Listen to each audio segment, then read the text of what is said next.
Les Maliens vivant en Guinée, très préoccupés par la montée de l'insécurité dans leur pays. L'enlèvement du chef de file de l'opposition malienne, Soumaïla Cissé, par un groupe djihadiste, suscite une vive inquiétude de cette communauté, une situation alarmante que le Haut Conseil des Maliens de Guinée suit à distance. Avec beaucoup de peine et à l'instar de tous les Maliens, de tous bords, que nous avons appris l'enlèvement par des hommes armés du chef de file de l'opposition, député à l'Assemblée nationale, en la personne de Soumaïla Cissé. Il s'agit pour nous de gérer avec les partenaires, les pays amis, les conséquences de la crise libyenne. Parce que la crise libyenne intéresse tout le monde. Ce sont les Occidentaux qui ont provoqué cette crise dont aujourd'hui nous sommes en train de gérer les conséquences. C'est pourquoi nous souhaitons qu'eux qui étaient à la base, qu'ils soient aussi à la solution.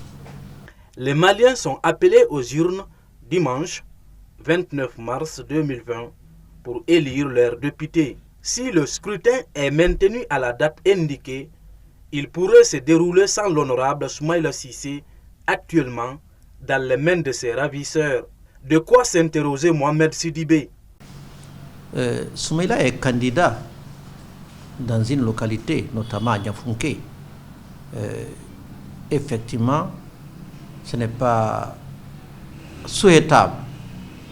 Ce n'est vraiment pas souhaitable que des élections se tiennent, en tout cas, sans l'un des principaux acteurs de la politique malienne.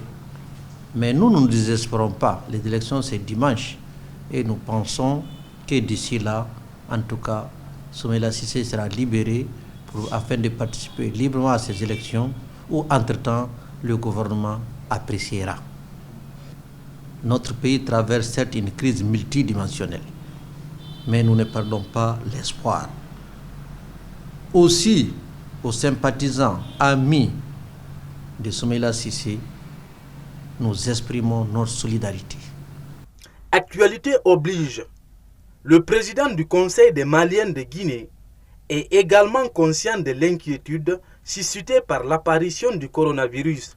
Mohamed Sidibé exhorte ses compatriotes au respect des règles d'hygiène et de prévention de la pandémie préconisée en Guinée.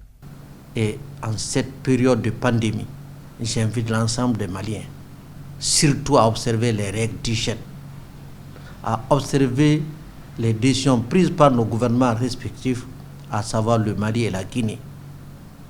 Et je veux réellement que ces règles soient observées, à l'instar aussi des Guinéens, pour que nous puissions venir à bout de cette pandémie aujourd'hui qui touche plus d'un d'entre nous.